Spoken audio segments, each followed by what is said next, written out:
नमस्कार दोस्तों, मेरा नाम है विजय कुमार। आप देख रहे हैं कॉमिक्स पिटारा चैनल को। तो चलिए दोस्तों, हम लोग कॉमिक्स पढ़ रहे थे कत्लेआम, जो कि वंडरमैन परमाणु की कॉमिक्स है। इसका पहला पार्ट मैंने अपने चैनल पर अपलोड कर दिया है। पहले पार्ट में मैंने इस कॉमिक्स को 20 पेज तक कवर कर लिया था। अब इस पार्ट में इसके आगे कहानी को शुरू करते हैं। और साथ ही ये भी पता चल गया कि वे सैनिक किसी जुलूस में हिस्सा लेने नहीं बल्कि लूटपाट करने आए हैं। आई साथ वाली दुकान में लूटपाट हो रही है। पिंकी अपनी दुकान बंद कर जल्दी। लेकिन विकास भाई साहब, लुटेरों को अपनी दुकान पर क्या मिलेगा? हमारी दुकान पर सोना चांदी नहीं, सील्डें बिकती हैं। एक दूसरे को इनाम में देने के लिए ये सिल्डी भी ले जा सकते हैं, इसलिए बातें मत कर, दुकान बंद कर। देख नहीं रहा, सामने वाली राज कॉमिक्स की दुकान और पंडित भूरेलाल दूध वाले की दुकान भी बंद हो गई है। हाँ भाई साहब, विनोद जी बिजली वाले भी दुकान बंद करके भाग लिए हैं। मुगल लुटेरों की लूटपाट जोरों पर थी। पुलिस इंस्पेक्टर धनुष और हवलदार बान एंड पार्टी के रूप में वहां पहुंची थी। गोलियां चलाकर घायल करो इन्हें। धाए धाए धाए गोलियां चली, लेकिन कमाल कमाल हो गया सर। गोलियों ने उन पर खरोच भी नहीं डाली। उनके शरीर पर लोहे के जो बख्तरबंद मौजूद हैं, वे गोलियों को उनके शरीर तक नहीं पहुंचने दे रहे। लेकिन रुको मत, गोलियों की बारिश कर दो उन पर। ओह, गोलियों की बारिश कर पाते सरकारी हथियार इस लायक नहीं रहे। अगले पल वे सरकारी आदमी इस लायक नहीं रहे कि वे अपने पैरों पर खड़े रह पाते। आ आ अब इन्होंने हमारा वक्त जाया किया है। सिपाहियों, कुचल डालो इन्हें घोड़ों की टापों के नीचे। घोड़े सभी पुलिस वालों को कुचलने भागे, लेकिन पहुंच नहीं पाए क्योंकि उनके भागते पैरों से लिपट चुकी थी वो रस्सी, जो परमाणु के हाथों से छूटने वाली परमाणु रस्सी कहलाती थी। अभी कानून इतना कमजोर नहीं हुआ कि जालिम उसे अपने कदमों तले रौंद डाले। तू हम पर हाथ उठाकर आका के कहर का बायस बन गया है। आका का कहर तुझ पर नाजिल होगा। उससे पहले ही मैं तुम्हें और तुम्हारे आका को नजला कर दूंगा। ओह! अचानक ऊपर से गूंजी आवाज को सुनकर परमाणु चौंका था, लेकिन पीछे मुड़ने में उसे देर हो गई थी और उतनी ही देर में वो उस मजबूत जाल में फंस चुका था जो हवा में उड़ते उस पुराने ग्लाइडर से बंधा हुआ था जिसे उड़ा रहा था फिरंगी। हवाबाज हमारा नाम है। हम उड़ने वाली चिड़िया को पकड़ता। हम हजारों चिड़िया पकड़ा और उनका पर काटा। मुगलों के बाद इस फिरंगी हवाबाज का भी संबंध पुराने समय से है, क्योंकि ये ग्लाइडर ठीक वैसे ही लग रहा है जैसा ग्लाइडर का निर्माण करने वाले राइट बंधुओं ने बनाया था। इतिहास के लिए ऐसे प्राचीन लड़ाकों को पैदा करना चुटकियों का काम है। खैर, अब मुझे ज्यादा सोच विचार में पढ़कर अपना टाइम खराब नहीं करना। मुझे इस जाल से बाहर निकलना है, क्योंकि वो मुझे इस जाल सहित उस बड़ी इमारत पर देकर मार देने की फिराक में है। इसलिए मेरे लिए अच्छा यही है कि मैं जल्दी से जल्दी इस जाल से हो जाऊं ट्रांसमिट। अब मुझे उस फिरंगी हवाबाज को पकड़कर उसे उसके ग्लाइडर से बाहर खींचना है, क्योंकि उसे बेबस करके ही मैं दरीब कला को लूटने आए लुटेरों को पकड़ पाऊंगा। ग्लाइडर तक पहुंच पाने से पहले ही परमाणु पर वार हो गया और संभल पाने से पहले ही ग्लाइडर से निकले गाढ़े काले धुएं ने परमाणु को घेर लिया। ओफ, मुझे कुछ नहीं दिख रहा। अब इस लाइफ में तुमको कुछ दिखाई देगा भी नहीं, क्योंकि तुम्हारा लाइफ फिनिश होने जा रहा है। धाड़! ओफ, बहुत ही अनोखा है वो ग्लाइडर और उससे भी अनोखा है उसका ड्राइवर फिरंगी हवाबाज। आकाश में ग्लाइडर को ऐसे गोते खिला रहा है कि मैं लाख चाहकर भी उसे अपनी परमाणु रस्सी में नहीं फंसा पा रहा हूं। उफ। ग्लाइडर एक बार फिर जोरदार तरीके से परमाणु से आ टकराया था और एक बार फिर उसका पायलट उसे परमाणु के हमले से बचा ले गया था। उफ। परमाणु छल्लों का वार ग्लाइडर के आसपास भी नहीं फटक पा रहा। क्या करूं उस फिरंगी हवाबाज का जो ग्लाइडर को फिरकनी की तरह उड़ा रहा है। ओह, अब ये मेरे ऊपर क्या डाल रहा है? पेट्रोल। परमाणु फिरंगी हवाबाज का इरादा पलक झपकते ही समझ गया, लेकिन फिर भी देर हो गई। फिरंगी हवाबाज के हाथ से छूटा वो सुलगता सोला परमाणु के शरीर तक पहुंच गया था और ओह, भग से जल उठा था परमाणु का शरीर। इसी के साथ अब देखना है कि पहले फायर तुमको डस्ट बनाता है या हम अपने ग्लाइडर से तुम्हारा चिथड़ा बनाता है। शरीर पर एस्बेस्टस की पोशाक होने की वजह से मैं आग से तो बच जाऊंगा, लेकिन फिरंगी हवाबाज जिस तरह मेरे चित्रे चित्रे कर देने पर उतारू है उससे मैं ज्यादा देर तक नहीं बच पाऊंगा। ऐसा तो तभी हो सकता है जब मैं फिरंगी हवाबाज और उसके ग्लाइडर का कोई अस्थाई इंतजाम करूं, लेकिन कैसे? हवा में रहकर ऐसे कैसे किया जा सकता है? अचानक परमाणु को नजर आया उसके सवालों का जवाब। हवा में मौजूद हाई टेंशन वायरों का ये जाल, शायद इनसे हो सकता है हवाबाज का अस्थाई इंतजाम।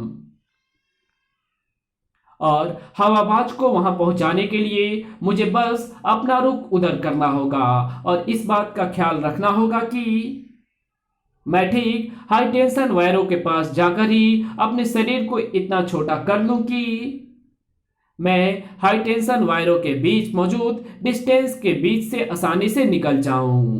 परमाणु छोटा होकर हाई टेंशन वायरों से बच गया था, लेकिन फिरंगी हवाबाज और उसके ग्लाइडर में परमाणु की तरह छोटा होने की विशेषता कहां थी। फलस्वरूप हाई टेंशन वायरों के बीच वो ऐसे उलझा कि वायरों में मौजूद हाई वोल्टेज करंट ने उसे राख बनाकर ही छोड़ा।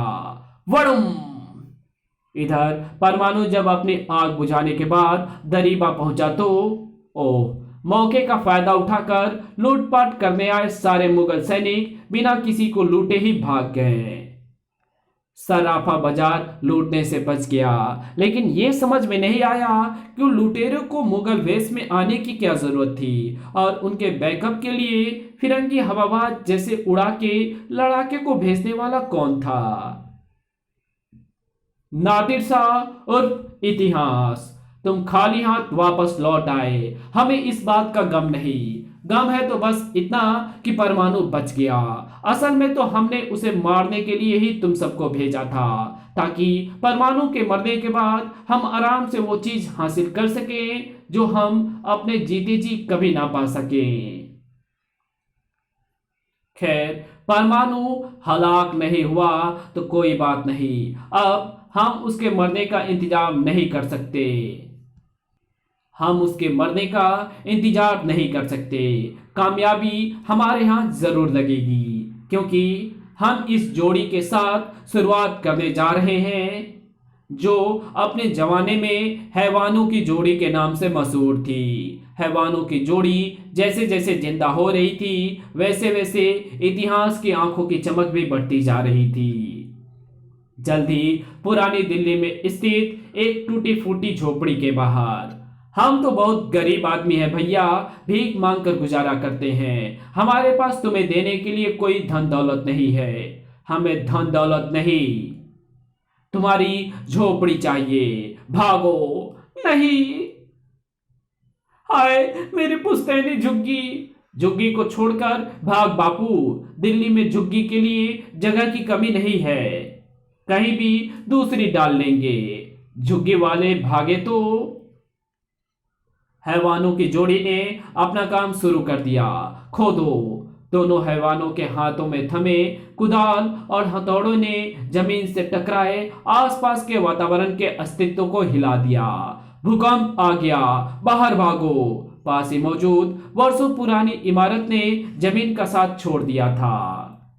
इसके साथ ही हैवानों की जोड़ी का भी अस्तित्व हिल गया। धड़ाक!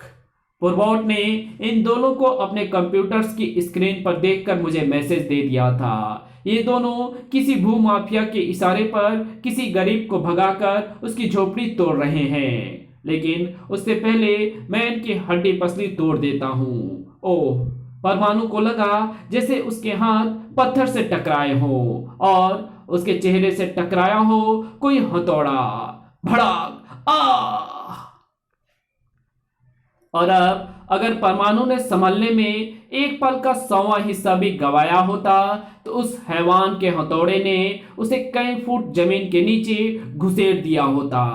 उफ! शरीर पत्थर सा, ताकत हाथी सी और फुर्ती चीते सी। कमाल के आदमी है दोनों। इन्हें तो जितनी जल्दी वश में कर दिया जाए उतना ही अच्छा है। एक क्षण में ही मजबूत परमाणु रस्सी हैवानों की उस जोड़ी के शरीर पर लिपट भी गई और कच्चे धागे की तरह टूट भी गई। ओह! अब तो इन्हें बेबस करने का एक ही तरीका है, परमाणु छल्ले। ओह! परमाणु छल्लों ने उन दोनों शैतानों को फंसाया जरूर है, लेकिन ना उनके कंठ से चीख निकल रही है और ना ही उन्हें किसी तरह की पीड़ा का अनुभव हो रहा है। जाने किस मिट्टी के बने हुए हैं ये दोनों। ओह! पहले से ही आश्चर्य से फैली परमाणु की आंखों को परमाणु छल्ले टूटते दिखाई दिए और फिर होता दिखाई दिया वो कारनामा जो किसी चमत्कार से कम नहीं था। कर! ओफ! मेरे सीने पर मौजूद परमाणु बलम ने मुझे उस बिजली के बेहद खतरनाक वार से बचा तो लिया जो उन दोनों के हथियारों के टकराव से उत्पन्न हुई थी। उफ! एक बार फिर वैसा ही वार। कड़म! मैं तो बच जाऊंगा, लेकिन उनके द्वारा पैदा की गई बिजलियां आसपास के इलाके को तहस नहस कर डालेंगी। इसलिए मुझे उन बिजलियों को बंद करना होगा और चूंकि वे बिजलियां उन दोनों के हाथों में थमे हथियारों के मिलने से उत्पन्न हो रही है, इसलिए उन दोनों में से एक को यहां से दूर ले जाया जाए।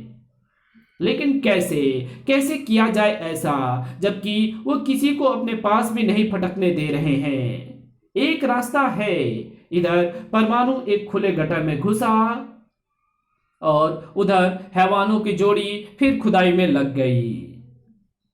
लेकिन वे दोनों कुछ ही पल वो खुदाई कर सके, क्योंकि एक हैवान के पांव की जमीन एकाएक उठने लगी थी। परमाणु उठा रहा था उसे गटर से होकर एकदम इसके नीचे आकर। मैंने अच्छा ही किया, क्योंकि इस तरह हमें पता ही नहीं चला कि कब मैं इस तक पहुंचा और कब इसे लेकर ऊपर बढ़ चला। परमाणु की योजना सफल हो गई थी, क्योंकि सिर्फ एक क्षण के लिए ही, क्योंकि अगले ही क्षण उस हैवान ने अपने हाथ में थमे हथौड़े का भरपूर वार जमीन के उस हिस्से पर करके उसे चकनाचूर कर दिया था। और ओह! अपने आप को मेरी पकड़ से बचाने के लिए उसने अपनी मौत को गले लगा दिया। इतनी ऊंचाई से गिरकर वो बचेगा नहीं। ओह! हैवान के शरीर के टुकड़े देखने को बेताब परमाणु की आंखें उस समय आश्चर्य से फैल गई, जब उसे काफी ऊंचाई से गिरने वाला हैवान सही सलामत सिंगल वन पीस में दिखाई दिया। ओह! उसे तो कुछ भी नहीं हुआ। वो तो नीचे गिरकर किसी गैंडे की तरह फिर खड़ा हो गया है और फिर अपने साथी की तरफ बढ़ रहा है। मुझे उसे रोकना होगा। उस हैवान के हथौड़े के वार ने परमाणु को चांद तारे दिखा दिए और अब परमाणु संभल पाता उससे पहले ही उसे मौत की गोलियों में पहुंचाने की तैयारी हो गई। उफ! इस जल्लाद ने मुझे बहुत ही बुरी तरह पीछे से अपनी शक्तिशाली भुजाओं में जकड़ रखा है। मेरे हाथ इसके हाथों में जकड़े हुए हैं और मेरी गर्दन इसके मजबूत पंजों में फंसी हुई है, जबकि इसका दूसरा साथी अपने खतरनाक कुदाल को मेरे शरीर के आर पार करने के लिए तेजी से मेरी तरफ बढ़ रहा है। मेरे पास न दूसरे को रोकने का कोई साधन है और ना पहले के शिकंजे से बच पाने का कोई उपाय। और मैं अपने लैब से इतनी दूर हूं कि पुरबोट चाहकर भी मेरी कोई मदद नहीं कर सकता। अब तो मेरी मौत 100% निश्चित है। अरे ये क्या सोचने लगा मैं, माना कि मैं बुरे तरीके में फंसा हुआ हूं, ये भी माना कि मेरी मौत निश्चित है, लेकिन इसका मतलब ये तो नहीं कि मैं हार कर बैठ जाऊं। मुझे बचने की कोशिश तो करनी ही चाहिए। मेरी कोशिश सफल हो या ना हो अलग बात है। कोशिश की बात सूझी तो कोशिश करने का तरीका भी सूझा। पहले ने मुझे मजबूती से पकड़ रखा है और दूसरा मुझे मारने आ रहा है। दोनों अपने अपने काम के प्रति आश्वस्त हैं। मुझे अपने शरीर को ढीला छोड़कर अपनी सारी ताकत को संजो कर रखना होगा, ताकि मैं अपनी ताकत का इस्तेमाल करके अपने को जकड़ने वाले इस सांड के लंबे चौड़े शरीर को ठीक उस मौके पर अपने ऊपर झुका सकूं जब दूसरे वाला अपनी घातक कुदाल का वार करे। बचने की वो आखिरी कोशिश थी और वो कोशिश सफल हुई थी, लेकिन इसके साथ एक हतप्रभ कर देने वाली घटना भी घटी थी। ओह नहीं, इसका शरीर हाड़ मांस का नहीं, किसी ऐसे पदार्थ का बना हुआ है हवा के संपर्क में आते ही जिसमें से धुआं उठने लगा है। और ये धुआं निश्चय ही नशीला धुआं है, क्योंकि इसका असर तेजी से मेरे मस्तिष्क पर हो रहा है। इस कहानी को यही खत्म करते हैं। इसके आगे कहानी पढ़ेंगे इसके पार्ट 3 में। तो मिलते हैं इसके तीसरे पार्ट में, तब तक के लिए बाय। अगर आपको ये वीडियो अच्छी लगी हो तो इस वीडियो को लाइक कर देना, चैनल पर नए हो तो चैनल को सब्सक्राइब जरूर कर देना। Thanks for watching my videos.